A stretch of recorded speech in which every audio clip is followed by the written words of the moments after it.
আমার নাম নাদিয়া। আমার বয়স এখন ২৭। এই বয়সে এসে বুঝেছি একজন মেয়ের জীবনে সবচেয়ে কঠিন সময়টা আসে তখনই যখন সে সব পেয়েও কিছু পায় না। আমার বিয়ের ঠিক ৭ মাস পর আমার স্বামী ইতালির মাটিতে পা রাখেন। বিয়ের আগে একটি মেয়ে চাইলে ১০০০ বছর একা কাটিয়ে দিতে পারে, কিন্তু বিয়ের পর ভালোবাসার ছোঁয়া একবার যাকে স্পর্শ করে সে আর একা থাকতে পারে না। এই কথাটা আমি বুঝেছিলাম খুব ধীরে, কিন্তু বোঝার আগেই আমার জীবনে নেমে এসেছিল নীরবতার দীর্ঘ ছায়া। বন্ধুরা, আমার মনের ভেতরে অনেক কথা ছিল, অনেক কষ্ট, অনেক না বলা অনুভূতি, কিন্তু সেই কথাগুলো বলার মতো কেউ ছিল না, না নিজের পরিবার, না স্বামীর পরিবার। আমি দেখতে শুনতে ছোটবেলা থেকেই আলাদা ছিলাম। এই কথাটা বললে কেউ যদি ভাবে আমি নিজের প্রশংসা করছি তাহলে ভুল ভাববে, কারণ এটা আমার নয়, মানুষের চোখের ভাষা বলতো। রাস্তায় হাঁটলে, বাসে উঠলে, দোকানে দাঁড়ালে মানুষ তাকিয়ে থাকত। আমি সেটা বুঝতাম, কিন্তু এড়িয়ে চলতাম। শাকিল যখন আমাকে বিয়ে করে তাদের বাড়িতে নিয়ে আসে, বাসর রাতেই প্রথম একটা বিষয় আমার চোখে পড়ে।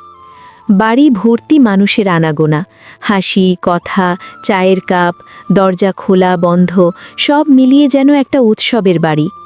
রাত বাড়তে থাকলো, মানুষ কমল, ঘড়িতে তখন প্রায় ২:৩০। ঠিক তখনই শাকিল রুমে ঢুকল। সে এসে আমার পাশে বসল। আমি চুপ করে তার দিকে তাকিয়েছিলাম। সে কিছু না বলে আমার পায়ের কাছে মাথা রেখে শুয়ে পড়ল। আমি বললাম, দরজার ছিটকানিটা লাগিয়ে আসবেন? সে উঠে দরজা বন্ধ করল। তারপর আমার ঘোমটাটা নামাতে যেতেই আমি জিজ্ঞেস করলাম, আপনি আমাকে পেয়ে কি খুশি? শাকিল মুচকি হেসে বলল, তোমার মতো একজনকে জীবনসঙ্গী হিসাবে পেয়ে আমি খুব খুশি। আমি আবার প্রশ্ন করলাম, আপনি কি ভালোবাসাতে বিশ্বাস করেন না শুধু চেহারাতে? সে একটু ভেবে বলল, একটা মেয়েকে ভালোবাসতে গেলে সব কিছুই দরকার হয়, মন, ব্যবহার আর সৌন্দর্য, সব। তার কথাগুলো শুনে আমি চুপ করে রইলাম, কিন্তু সে আবার বলল, একটা কথা বলবো? আমি বললাম, বলুন। সে বলল, তোমার মুখের হাসি আর তোমার চলাফেরায় একটা আলাদা সৌন্দর্য আছে। আমি অনেক মানুষ দেখেছি, কিন্তু তুমি আলাদা। এই প্রশংসাগুলো শুনে আমার মনটা অদ্ভুতভাবে ভরে উঠেছিল। আমি কিছু বলছিলাম না দেখে সে জিজ্ঞেস করল, কি হলো, তুমি এত চুপ করে আছো কেন? আমি বললাম, আমি একবার বলা শুরু করলে আপনি শুনতে শুনতে বিরক্ত হয়ে যাবেন। সে হেসে ফেলল। তারপর আমি হঠাৎ করে প্রশ্ন করলাম, আপনি কি আগে আমাকে কোথাও দেখেছেন? সে বলল, না, তবে মানুষ দেখলেই অনেক কিছু বোঝা যায়। সেই মুহূর্তে আমি বুঝে গিয়েছিলাম সে আমার চলাফেরা, উচ্চতা, কথা বলার ভঙ্গি সব লক্ষ্য করছিল। আমি তখন বললাম, থাক, এত প্রশংসার দরকার নেই, আপনার যদি আর কোনো কাজ থাকে করে নিন। শাকিল বলল, হ্যাঁ, অনেক কাজ আছে, সময় নষ্ট করার সুযোগ নেই। এই কথাটা শুনে আমার মনটা হঠাৎ ভারী হয়ে গেল। আমি জিজ্ঞেস করলাম, কতদিনের মধ্যে ইতালি যাবেন? সে বলল, সব কাগজপত্র জমা হয়ে গেছে, ৪-৫ মাসের মধ্যেই। এই কথার পর আর কিছু বলতে পারিনি। আজই প্রথম দিন, এই বাড়িতে আমার প্রথম রাত। এত প্রশ্ন হয়তো বেশি হয়ে যাচ্ছিল, কিন্তু মনের ভেতর একটা ভয় তখনই জন্ম নিয়েছিল, এই সংসারটা কি সত্যিই আমার হবে? বিয়ের ১ সপ্তাহ পেরোতেই বাস্তবতা সামনে এলো। এক সকালে শাশুড়ি আমাকে ডেকে বললেন, বৌমা, আজ শরীরটা ভালো না, একটু রান্না করবে? আমি নতুন বউ, না করতে পারিনি। রান্নাঘরে কাজ করতে করতে তিনি বললেন, একটা কথা লক্ষ্য করেছি, তুমি সকালে ঠিকমতো আসো না। আমি বুঝেছিলাম তিনি কি বোঝাতে চাইছেন। আমি শান্ত গলায় বলেছিলাম, মানুষ সকালে ব্রাশ করে কারণ রাতে দাঁতে খাবার জমে, কিন্তু আমার এমন কিছু হয়নি যে সকালে আমাকে আলাদা করে কিছু করতে হবে। আমার কথা শুনে তিনি চুপ করে গেলেন। কিছুক্ষণ পর বাড়ির এক বয়োজ্যেষ্ঠ সদস্য বাজার নিয়ে এলেন। তিনি আমাকে ব্যাগ ধরিয়ে দিলেন। চোখের দৃষ্টিটা অস্বস্তিকর লাগছিল। আমি মাথা নিচু করে কাজ করছিলাম। সেদিন প্রথম বুঝলাম, একটা বাড়িতে শুধু সম্পর্ক নয়, দৃষ্টি আর নীরবতাও কথা বলে। এরপর দিন গড়াতে থাকলো। শাকিল ব্যস্ত থাকত, কখনো কাগজপত্র, কখনো ফোন, কখনো বাইরে। কিন্তু এক রাতে হঠাৎ করে তার আচরণ বদলে গেল। সেই রাতের কথা আমি ভাষায় আনব না, কারণ কিছু অনুভূতি শব্দে বলা যায় না, শুধু বোঝা যায়। সকালে আমি জিজ্ঞেস করেছিলাম, আজ আপনার মধ্যে এই পরিবর্তনটা কেন? সে বলেছিল, সব কিছুর পেছনে একজনের পরামর্শ কাজ করেছে। আমি কিছু বুঝেছিলাম, কিছু বুঝিনি। এরপর দিনগুলো যেন একটু বদলে গেল, কিন্তু সেই বদলটা বেশি দিন টিকল না। একদিন শাকিল বলল, ভালো জিনিস অল্প সময়ের জন্যই। আমি বুঝে গিয়েছিলাম তার জীবনে প্রাধান্য তালিকায় আমি কোথায়। তারপর সে ইতালির উদ্দেশ্যে রওনা দিল, আর আমার জীবনের আরেক অধ্যায় তখনই শুরু হলো।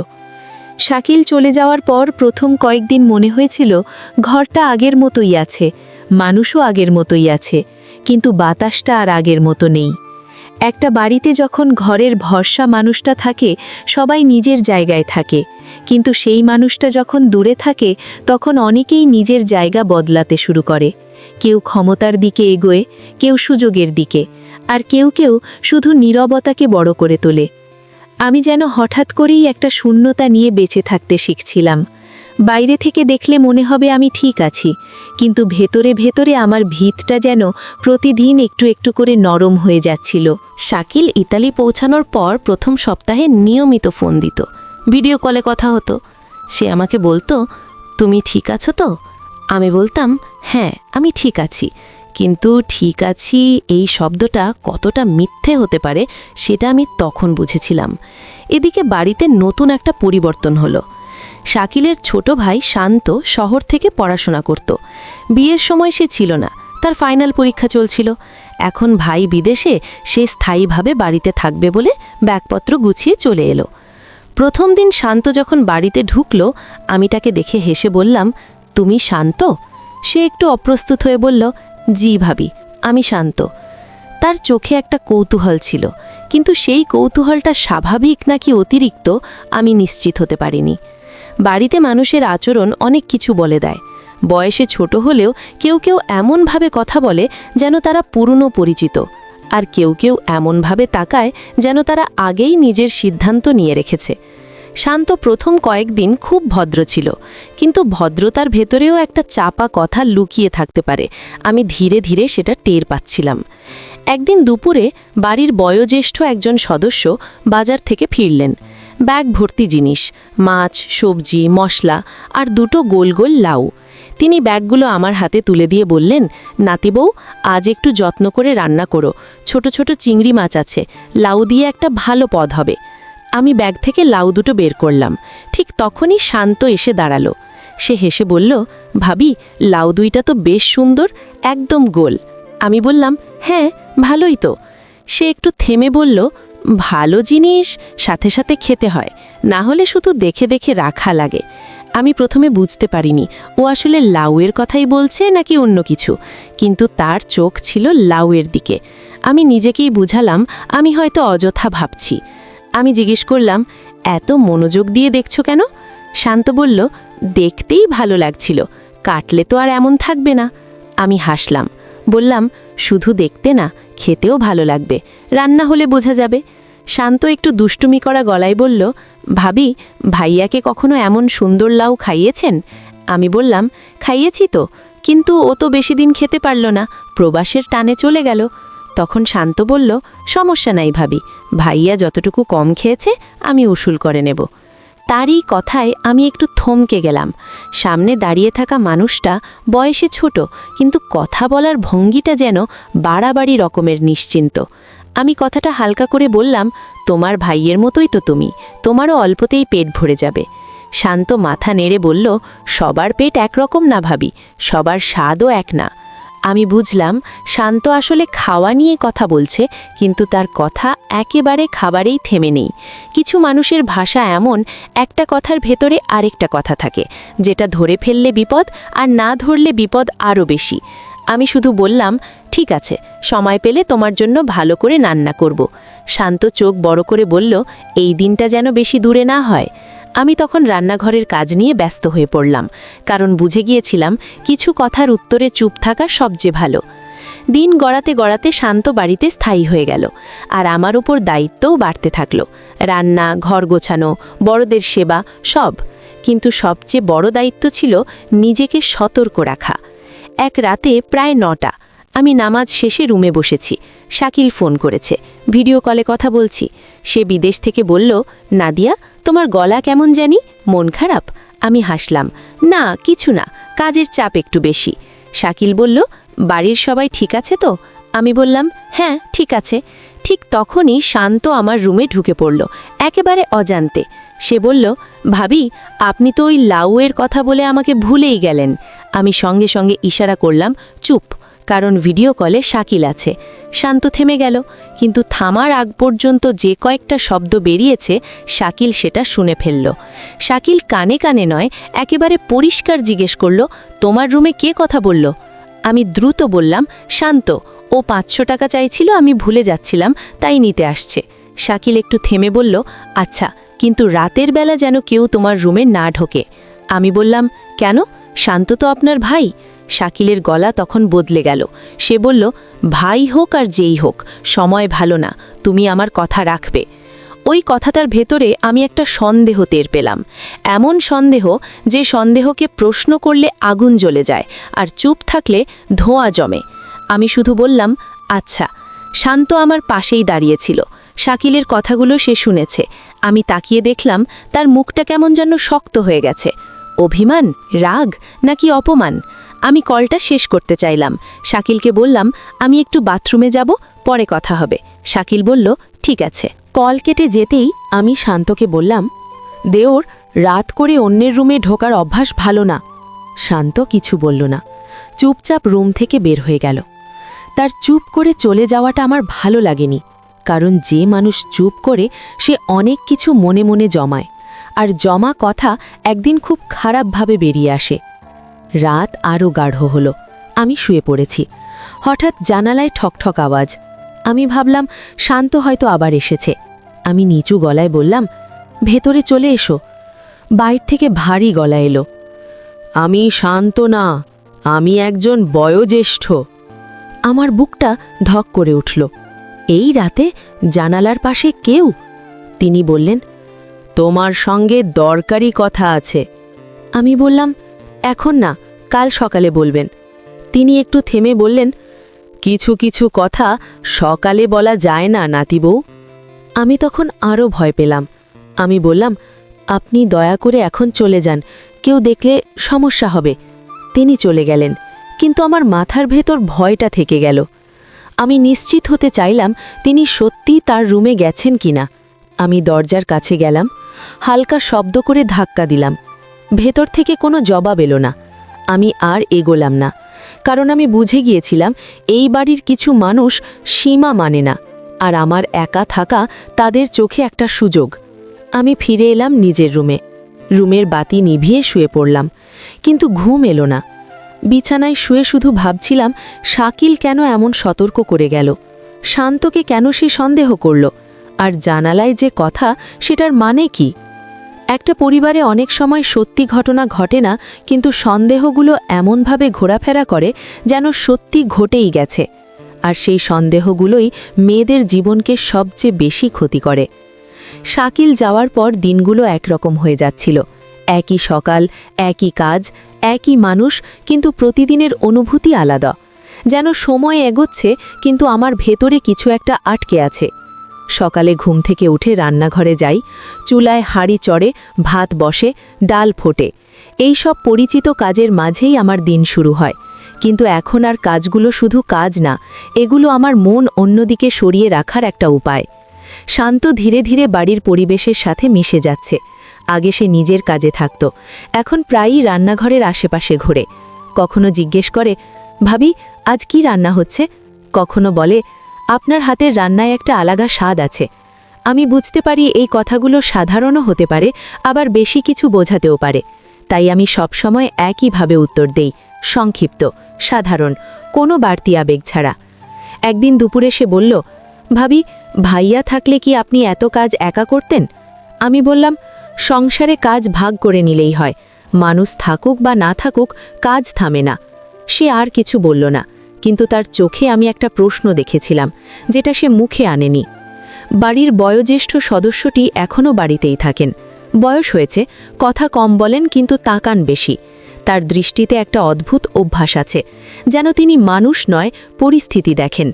একদিন সকালে তিনি আমাকে বললেন, নাতি বউ, মানুষ একা থাকলে মন দুর্বল হয়ে যায়। আমি বললাম, মানুষ চাইলে শক্তও থাকতে পারে। তিনি হালকা হেসে বললেন, সব শক্তি একা ধরে রাখা যায় না। আমি কিছু বলিনি, কারণ আমি জানতাম কিছু কথার উত্তর দিলে সেটা কথার চেয়ে বড় হয়ে যায়। দিনের পর দিন এভাবেই চলছিল, কিন্তু মানুষের ভেতরের কথা কখনোই চুপ করে থাকে না, কোনো না কোনোভাবে বেরিয়ে আসে। এক সন্ধ্যায় শান্ত হঠাৎ বলল, ভাবি, আপনি কি ভাইয়াকে খুব মিস করেন? প্রশ্নটা হঠাৎ ছিল।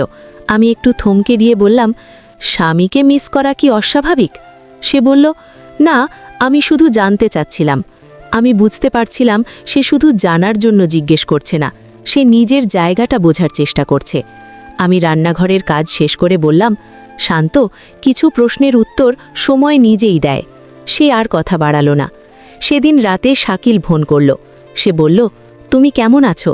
আমি বললাম, ভালো আছি। সে বলল, তোমার গলায় আগের মতো প্রাণ পাই না। আমি হেসে বললাম, বিদেশ থেকে সব কিছু বোঝা যায় না। সে একটু চুপ করে বলল, বাড়িতে সব ঠিক আছে তো? আমি বললাম, হ্যাঁ, কিন্তু সেই হ্যাঁর ভেতরে কতটা না বলা ছিল সেটা শুধু আমিই জানতাম। রাত গভীর হলে আমি নিজের ঘরে একা থাকি। এই একা থাকার সময়টাতেই সবচেয়ে বেশি ভাবি। কাকে বিশ্বাস করব, কাকে দূরে রাখব, এই সিদ্ধান্তগুলো কাউকে জিজ্ঞেস করে নেওয়া যায় না। এক রাতে আমি বুঝতে পারলাম, এই বাড়িতে আমাকে শুধু নিজের আচরণই না, অন্যদের ধারণাকেও নিয়ন্ত্রণ করতে হবে। পরদিন সকালে আমি নিজেকে বদলাতে শুরু করলাম। কথা কম বলি, হাসি কমাই, কাজে নিজেকে ব্যস্ত রাখি। শান্ত সেটা টের পেল। সে বলল, ভাবি, আপনি কি আমার ওপর রাগ করেছেন? আমি বললাম, না, আমি শুধু নিজেকে গুছাচ্ছি। সে কিছুক্ষণ চুপ করে থেকে বলল, আপনি খুব শক্ত। আমি বললাম, জীবন মানুষকে শক্ত বানিয়ে দেয়। সে আর কিছু বলল না। বয়োজ্যেষ্ঠ মানুষটি একদিন বললেন, নাতি বউ, সব সময় শক্ত থাকা ভালো না। আমি বললাম, সব সময় নরম থাকাও নিরাপদ না। তিনি তখন আর কথা বাড়ালেন না। দিনগুলো আবার আগের মতো চলতে লাগলো, কিন্তু ভেতরের চাপা কথাগুলো বাতাসে রয়ে গেল, যেন সবাই জানে কিন্তু কেউ স্বীকার করে না। এক সন্ধ্যায় শান্ত বলল, ভাবি, ভাইয়া কবে আসবে? আমি বললাম, ও নিজেই জানাবে। শান্ত শুধু বলল, আচ্ছা। তার এই আচ্ছার ভেতরে একটা শেষ ভাব ছিল। আমি সেটা বুঝেছিলাম, কারণ মানুষ যখন বুঝে যায় কিছু জায়গা তার না, তখন সে চুপ করে সরে যেতে শেখে। সেই রাতে আমি অনেকক্ষণ ঘুমাতে পারিনি। ভাবছিলাম, আমি কি ঠিক করছি নাকি শুধু ভয় পাচ্ছি। কিন্তু পরক্ষণেই মনে পড়ল, একটা ভুল সিদ্ধান্ত পুরো জীবন বদলে দিতে পারে, আর আমি ভুল করার সুযোগ নিতে চাই না। আমি নিজের মনকে বললাম, তুমি কারো শূন্যতা পূরণ করার দায়িত্বে নও। এই কথাটা মনে গেঁথে নিয়েই আমি চোখ বন্ধ করলাম। শাকিল ফোনে বলেছিল, নাদিয়া, আমি শীঘ্রই দেশে আসছি। আমি প্রথমে কিছু বলতে পারিনি। বুকের ভেতর এক ধরনের কাঁপুনি উঠেছিল, খুশিরও, চিন্তারও। কারণ ফিরে আসা মানে শুধু আনন্দ না, ফিরে আসা মানে অনেক হিসাবের মুখোমুখি হওয়া। আমি বললাম, কবে? শাকিল বলল, 1 সপ্তাহের মধ্যে, টিকিট কেটে ফেলেছি। আমি শুধু বললাম, আচ্ছা। কিন্তু ওই আচ্ছার ভেতরে আমার মাথার ভিতর হাজারটা কথা ঘুরছিল। ফোন রেখে আমি রান্নাঘরে গেলাম। হাতে কাজ ছিল, কিন্তু মনটা যেন ঘরের সব কোণে ঘুরে বেড়াচ্ছিল। আমি কাউকে কিছু বলিনি প্রথমে, কিন্তু বাড়িতে খবর লুকিয়ে রাখার সুযোগ থাকে না। বাতাসে কথা ছড়িয়ে পড়ে, হাড়ির ঢাকনার ভেতরেও মানুষ খবর শুনে ফেলে। সন্ধ্যের দিকে শাশুড়ি জিজ্ঞেস করলেন, কার সাথে কথা বলছিলি? আমি বললাম, শাকিল। তিনি চোখ বড় করে বললেন, কি বলল? আমি বললাম, দেশে আসবে। তারপর যেন বাড়ির দেয়ালগুলোও একটু নড়ে চড়ে উঠল। শাশুড়ি খুশি হলেন, সেটা স্বাভাবিক। স্বামীর ফিরে আসা মানে এই বাড়ির মালিক ফিরে আসা। যতই মুখে কেউ কিছু না বলুক, এই সত্যটা সবাই বোঝে। আমি দেখলাম, যারা আগে কথা বাড়িয়ে বলতো তারা হঠাৎ করে নরম হয়ে গেল। যারা আগে প্রশ্ন করত তারা চোখ নামিয়ে নিল।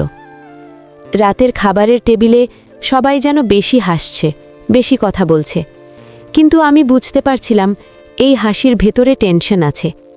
কারণ শাকিল ফিরে এলে প্রশ্ন আসবে, কেউ না কেউ কোনো না কোনো কথা এমনভাবে বলে ফেলবে যেটা আর ফিরিয়ে নেওয়া যায় না। খাওয়ার পরে শান্ত বারান্দায় দাঁড়িয়েছিল।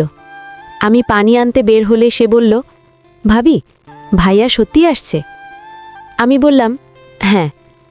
সে একটু থেমে বলল, তাহলে তো সব বদলে যাবে। আমি বললাম, সংসারে স্বামী স্ত্রী থাকলে বদল হবেই। শান্ত হালকা হেসে বলল, হ্যাঁ, হবে। তার হাসিটা খুশির হাসি ছিল না, এক ধরনের চাপা হাসি, যেমন কেউ নিজের ভিতরটা লুকাতে গিয়ে মুখে একটা রেখা টেনে দেয়। আমি আর কথা বাড়াইনি, কারণ আমি চাইনি কোনো কথার ভেতর দিয়ে ভুল বোঝাবুঝির দরজা খুলে যাক। সেই রাতেই আরেকটা অদ্ভুত ঘটনা হলো। বয়োজ্যেষ্ঠ মানুষটি, যিনি এখন এই বাড়িতেই থাকতেন, রাতের খাবারের পর আমাকে ডাকলেন। বললেন, নাতি বউ, একটু এসো। আমি ধীরে গিয়ে দাঁড়ালাম। বললাম, কি হয়েছে? তিনি বললেন, শাকিল আসছে শুনলাম। আমি বললাম, জি। তিনি দীর্ঘ নিঃশ্বাস ফেলে বললেন, ভালো, ঘরে ছেলে থাকলে ঘর ঠিক থাকে। আমি কিছু বললাম না। তিনি আবার বললেন, তুমি কষ্ট করেছ। আমি বললাম, কষ্ট তো সংসারেরই অংশ। তিনি হালকা গলায় বললেন, কষ্ট করলে মানুষকে মনে রাখে। আমি বুঝলাম এই কথার ভেতরে আলাদা একটা ইঙ্গিত আছে, কিন্তু আমি ধরলাম না। আমি শুধু বললাম, আপনি বিশ্রাম নিন। তারপর ফিরে এলাম। ঘরে এসে অনেকক্ষণ চুপ করে বসে রইলাম। একটা ভয় কাজ করছিল। শাকিল এলে কি সে বদলে যাবে? সে কি বেশি সন্দেহ করবে, নাকি সব আগের মতো হবে? কিছু মানুষ বিদেশ থেকে ফিরে এসে আরও শক্ত হয়, আর কিছু মানুষ ফেরার পর নিজের ঘরকেই বিদেশ মনে করে। আমি জানতাম না শাকিল কোন দলে। পরদিন সকাল থেকেই ঘরের পরিবেশ বদলে গেল। শাশুড়ি ঘর গুছাচ্ছেন, নতুন পর্দা ধোয়া হচ্ছে, মেঝে ঘষা হচ্ছে। আমি রান্নাঘরে বেশি ব্যস্ত। সবাই যেন চায় শাকিল এসে দেখে ঘরটা ঝকঝকে, নিয়মে, শৃঙ্খলায়। কিন্তু শৃঙ্খলা শুধু ঘরে হয় না, মানুষের মুখেও শৃঙ্খলা দরকার। আমি নিজেকে বারবার মনে করিয়ে দিচ্ছিলাম, কম কথা, কম চোখাচোখি, কাজের মধ্যে থাকা। কারণ এখন ছোট একটা কথা বড় হয়ে উঠতে পারে। দুপুরের দিকে শান্ত এসে বলল, ভাবি, আপনার কাজ খুব বেড়ে গেছে, আমি কিছু সাহায্য করি? আমি বললাম, না, তুমি পড়াশোনা করো। সে বলল, এখন তো পড়ার চাপ কম।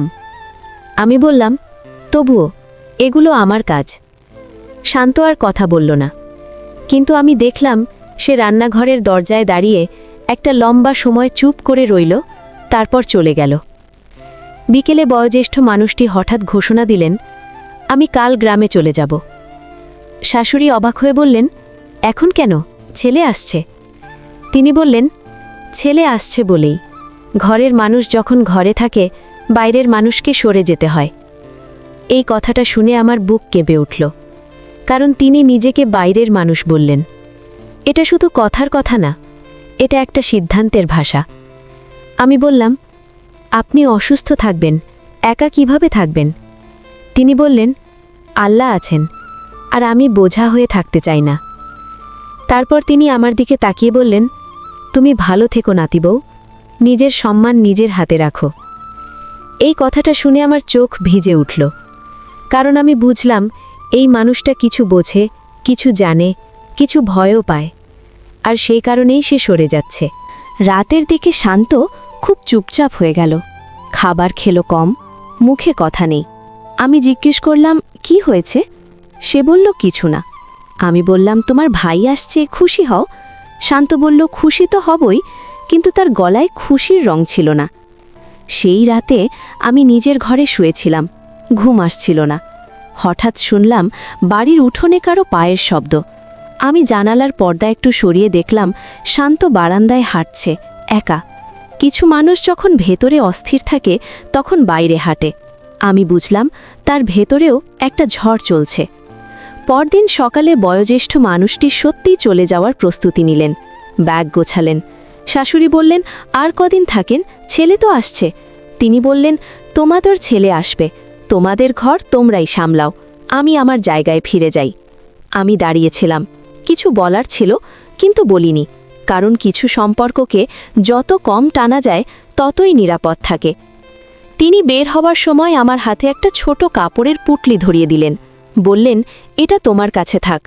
আমি বললাম, এটা কি? তিনি বললেন, স্মৃতি, সময় হলে বুঝবে। আমি ভয় পেলাম। আমি বললাম, আমি এগুলো রাখতে চাই না।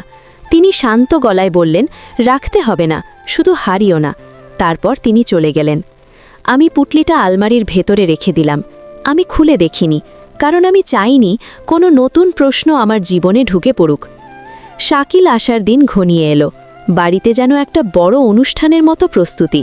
শাশুড়ি আমার দিকে তাকিয়ে বললেন, বৌমা, মেয়েদের সবচেয়ে বড় পরীক্ষা স্বামীর সামনে। আমি বললাম, আমি চেষ্টা করব। তিনি বললেন, চেষ্টা না, ঠিক থাকতে হবে।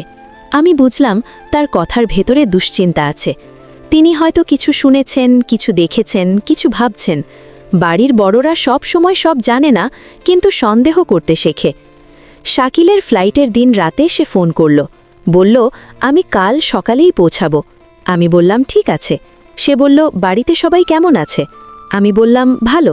সে বলল, শান্ত কেমন আছে? আমি একটু থেমে বললাম, ভালোই।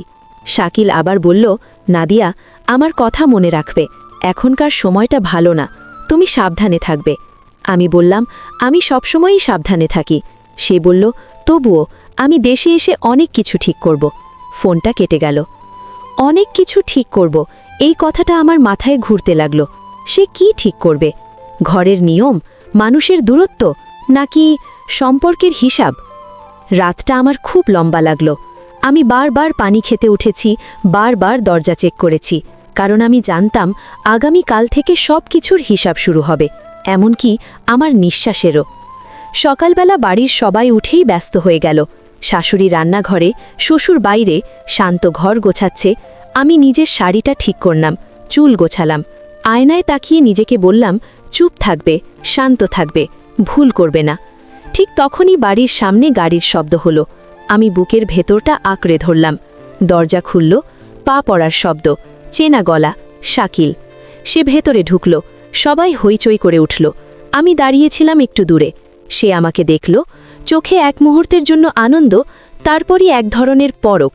সে বলল, নাদিয়া। আমি বললাম, আপনি এসেছেন? সে কাছে এসে বলল, তুমি কেমন আছো? আমি বললাম, ভালো। সে একটু থেমে বলল, ভালো তো? আমি বললাম, জি। কিন্তু আমি বুঝলাম সে আমার ভালোকে বিশ্বাস করছে না। সে যেন আমার চোখের ভিতর দিয়ে অন্য কিছু পড়তে চাইছে।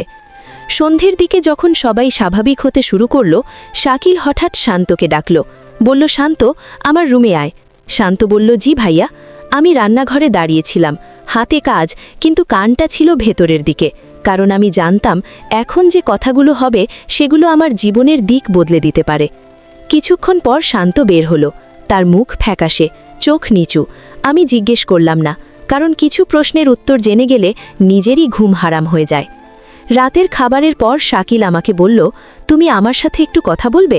আমি বললাম, জি। সে বলল, এখানে না, ভেতরে এসো। আমি তার সাথে ঘরের ভেতর গেলাম। ঘরের দরজা বন্ধ হলো। শাকিল চুপ করে কিছুক্ষণ বসে রইল। তারপর বলল, আমি বিদেশে ছিলাম, কিন্তু খবর আসে। আমি বললাম, কি খবর? শাকিল বলল, ঘরের ভেতরের খবর। আমার গলা শুকিয়ে গেল। আমি বললাম, আমি বুঝতে পারছি না। শাকিল বলল, তুমি বুঝবে, কারণ এই ঘর তোমারও। আমি চোখ নামিয়ে বললাম, আমি ভুল কিছু করিনি। শাকিল বলল, ভুল শুধু কাজ দিয়ে হয় না নাদিয়া, ভুল হয় মানুষকে সুযোগ দিলে। আমি মাথা তুলে তাকালাম। বললাম, আমি কাউকে সুযোগ দিইনি। শাকিল বলল, তাহলে তুমি এত ভয় পাচ্ছ কেন? আমি থমকে গেলাম, কারণ সত্যি আমি ভয় পাচ্ছিলাম, কিন্তু ভয়টা কাজের জন্য না, ভয়টা সন্দেহের জন্য। শাকিল ধীরে বলল, আমি তোমাকে বিশ্বাস করতে চাই, কিন্তু আমি নিজের চোখেও বিশ্বাস করি। আমি বললাম, আপনার চোখ কি দেখেছে? শাকিল বলল, দেশে এসে দেখব। এই কথার পর আমার বুকটা আরও ভারী হয়ে গেল, কারণ আমি বুঝলাম পরীক্ষা এখন শুরু। সে বলল, কাল সকাল থেকে আমি সব হিসাব ঠিক করব, কে কোথায় থাকবে, কে কখন কোথায় যাবে, সব। আমি বললাম, যেমন আপনি চান। শাকিল বলল, আমি যেমন চাই না নাদিয়া, আমি যেমন দরকার। তার গলায় দৃঢ়তা ছিল। রাত গভীর হলো, আমি ঘুমাতে পারছিলাম না। বাইরে হালকা বাতাস, ঘরের ভেতর ভারী নীরবতা। আমি শুধু ভাবছিলাম, শাকিল কি সত্যি সব কিছু বুঝে ফেলেছে, নাকি সে শুধু ভয়কে বড় করে দেখছে। ঠিক তখনই আমি আলমারির দিকে তাকালাম। সেই পুটলিটা বয়োজ্যেষ্ঠ মানুষটি দিয়ে গেছেন, সময় হলে বুঝবে বলেছিলেন। আমি হাত বাড়ালাম, তারপর থেমে গেলাম। আমি খুলব কি খুলব না, এই দ্বিধার মধ্যে আমার রাত কাটল। পরদিন সকালে শাকিল খুব ভোরে উঠে পড়ল, বাড়ির চারপাশ ঘুরে দেখল, মা বাবার সাথে কথা বলল, তারপর শান্তকে আবার ডাকল। আমি দূর থেকে শুধু দেখলাম শান্ত মাথা নিচু করে দাঁড়িয়ে আছে। শাকিল খুব শান্ত গলায় কথা বলছে, কিন্তু সেই শান্ত গলায় সবচেয়ে ভয় থাকে। দুপুরের দিকে শাকিল আমাকে বলল, আজ বিকেলে আমরা বাজারে যাব। আমি বললাম, জি। সে বলল, একসাথে। আমি বুঝলাম সে আমাকে একা ছাড়বে না, কারণ বিশ্বাসের জায়গায় এখন সে তালা লাগাতে চাইছে। বাজারে যাওয়ার আগে আমি ঘরে এসে পুটলিটার দিকে তাকালাম। আমি খুলে দেখলাম না, শুধু মনে মনে বললাম, যদি কোনো সত্য লুকিয়ে থাকে সেটা যেন আমাকে না পোড়ায়। আর ঠিক তখনই ফোন বেজে উঠল, অজানা নাম্বার। আমি ধরলাম। ওপাশ থেকে কেউ বলল, আপনি নাদিয়া? আমি বললাম, জি। লোকটা বলল, আপনার কাছে কি একটা পুটলি আছে?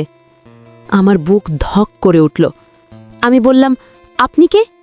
লোকটা বলল, সময় কম, আপনার স্বামীর আগে আপনি একটা জিনিস জেনে রাখুন, এই বাড়িতে সবাই যেটা ভাবে সেটা সবসময় সত্য না। লাইন কেটে গেল। আমি কাঁপতে কাঁপতে ফোনটা নামালাম। মাথার ভেতর শুধু একটা কথা, এই বাড়িতে যে ঝড় শুরু হতে যাচ্ছে সেটা কি কেবল সন্দেহের, নাকি সত্যি কোনো গোপন সত্য আছে? শাকিল বাইরে থেকে ডাকল, নাদিয়া, বের হও। আমি শাড়ির আঁচল ঠিক করলাম, একবার পুটলিটার দিকে তাকালাম, তারপর দরজার দিকে পা বাড়ালাম। কারণ আমি জানতাম পর্বটা এখানেই শেষ নয়, সবচেয়ে বড় অধ্যায় এখন শুরু। শাকিল দরজার পাশে দাঁড়িয়ে বলল, চলো। আমি বললাম, চলুন। আর মনে মনে বললাম, আল্লাহ, আমাকে শুধু শক্ত না, ঠিকও রাখো। শাকিল আমাকে বাজারে নিয়ে গেল। তার হাঁটার ভঙ্গিতে একটা তাড়া ছিল, চোখে ছিল হিসাবি সতর্কতা। আমি পাশে হাঁটছিলাম, কিন্তু মন পড়েছিল ঘরের সেই আলমারিতে, পুটলিটা আর অজানা ফোন কলের কথায়। বাজারে গিয়ে শাকিল খুব স্বাভাবিক হওয়ার চেষ্টা করল। মাছ, মাংস, মশলা সব কিনল, কিন্তু স্বাভাবিকতার ভেতরও তার চোখ বারবার আমার দিকে ফিরে আসছিল, যেন আমার মুখের ভেতর থেকে সে একটা অদেখা সত্য বের করে আনতে চাইছে। বাজার থেকে ফেরার পথে সে হঠাৎ বলল, নাদিয়া, আমি বাড়ি ফিরে একটা জিনিস পরিষ্কার করে নিতে চাই। আমি বললাম, কি জিনিস? শাকিল বলল, তুমি ভয় পাচ্ছ কেন? প্রশ্নটা সহজ ছিল না, কারণ ভয়টা আমি নিজেও পুরো বুঝিয়ে বলতে পারতাম না। আমি বললাম, ভয় না, শুধু চাপ লাগে। শাকিল গাড়ি থেকে নামতে নামতে বলল, চাপ আমি কমিয়ে দেব, কিন্তু তুমি আমাকে লুকাবে না। আমি আর কোনো কথা বলিনি। বাড়িতে ঢুকেই দেখি শাশুড়ি দরজার সামনে দাঁড়িয়ে। তার চোখে খুশি, কিন্তু খুশির নিচে শঙ্কা। তিনি জিজ্ঞেস করলেন, বাজার শেষ? শাকিল সংক্ষিপ্ত বলল, হ্যাঁ। শান্ত দূরে দাঁড়িয়েছিল, চোখ নামানো, যেন সে নিজের অস্তিত্বটাই ছোট করে ফেলতে চাইছে। শাকিল ব্যাগগুলো ঘরে রেখে আমাকে বলল, তুমি রান্না শুরু করো, আর শান্ত, তুমি তোমার কাজে থাকো। শান্ত মাথা নেড়ে চলে গেল।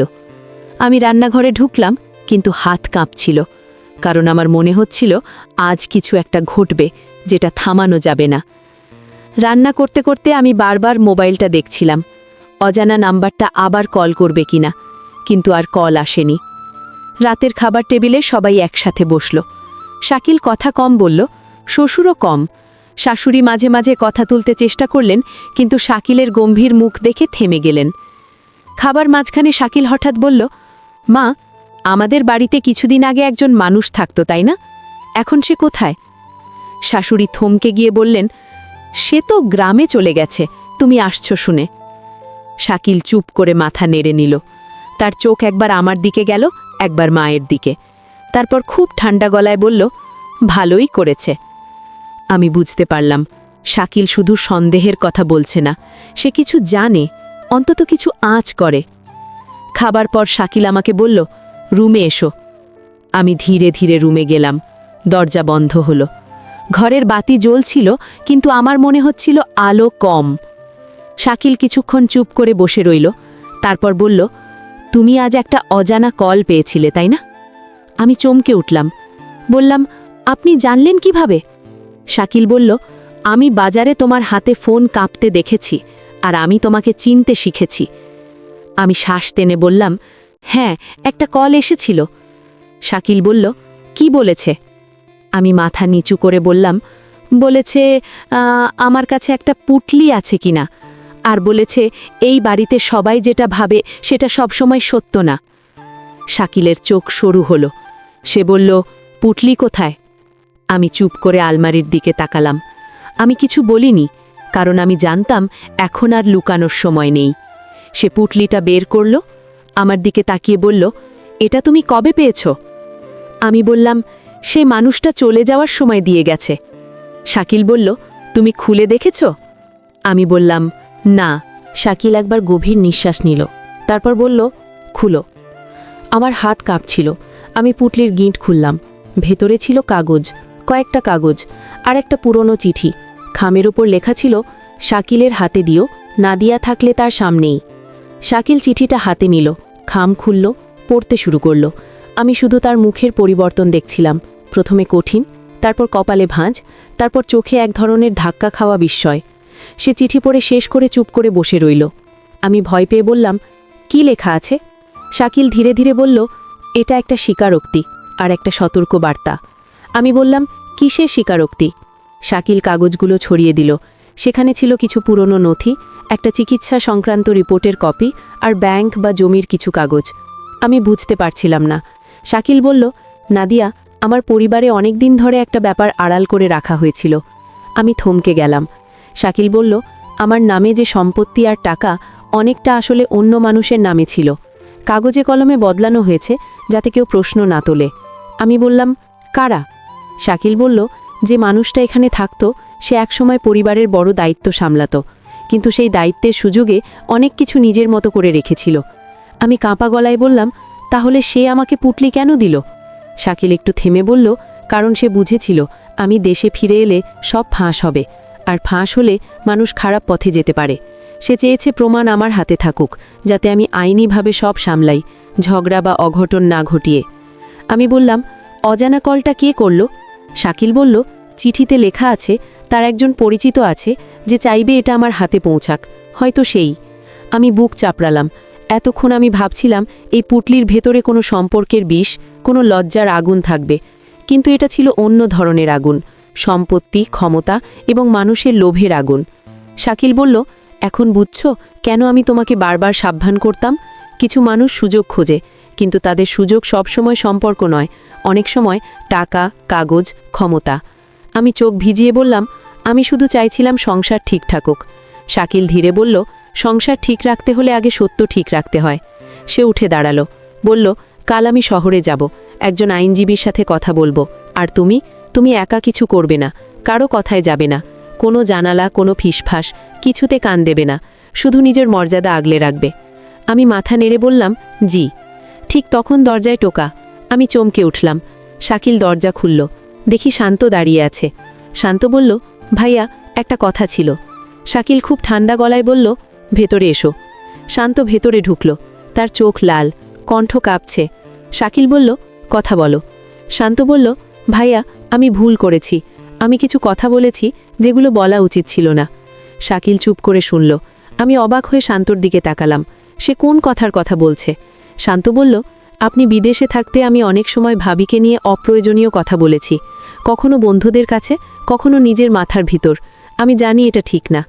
আমি শ্বাস থামিয়ে রাখলাম, কারণ এ ধরনের স্বীকারোক্তি অনেক দিকে যেতে পারে। কিন্তু শান্ত নিজেকে থামিয়ে বলল, কিন্তু ভাইয়া, আমি কখনোই সীমা পার করিনি। ভাবি আমাকে কখনো সুযোগ দেননি। উনি সবসময় আমাকে ঠিক পথে রেখেছেন। আমি শুধু নিজের দুর্বলতা নিয়েই লজ্জায় ছিলাম। শাকিল কিছুক্ষণ চুপ, তারপর বলল, দুর্বলতা থাকলে মানুষ বড় হয়, যদি সে সেটা স্বীকার করে। শান্ত চোখ নামিয়ে বলল, আমি চাই ভাবি যেন আপনার কাছে ছোট না হন। উনি খুব একা ছিলেন ভাইয়া, আপনি বুঝবেন না। শাকিল হঠাৎ শক্ত গলায় বলল, আমি বুঝি, তাই তো দেশে এসেছি। তারপর শাকিল শান্তকে বলল, কাল থেকে তুমি আবার শহরে ফিরে যাবে, পড়াশোনায় মন দেবে, এই ঘরে তোমার থাকার দরকার নেই, তোমার ভবিষ্যৎ আছে। শান্ত কাপা গলায় বলল, ভাইয়া আপনি রাগ করেছেন? শাকিল বলল, রাগ না, আমি ঠিক করছি। শান্ত আমার দিকে তাকালো, চোখে একটা ক্ষমা চাওয়া ছিল। আমি কিছু বললাম না, শুধু মাথা হালকা করে নেড়ে দিলাম, যেন বললাম ভালো থেকো। শান্ত চলে গেল। দরজা বন্ধ হওয়ার পর আমি বললাম, আপনি ওকে এভাবে পাঠিয়ে দিলেন? শাকিল বলল, হ্যাঁ, কারণ ভুল বোঝাবুঝির আগুন পানি দিয়ে না নেভালে একদিন ঘরটাই পুড়ে যায়। তারপর শাকিল আবার কাগজগুলোর দিকে তাকালো। বলল, নাদিয়া, তুমি আমাকে সবচেয়ে বড় সাহায্য করেছ, তুমি চুপ থেকেও ঠিক ছিলে। আমি বললাম, আমি চুপ ছিলাম কারণ আমি ভয় পেয়েছিলাম।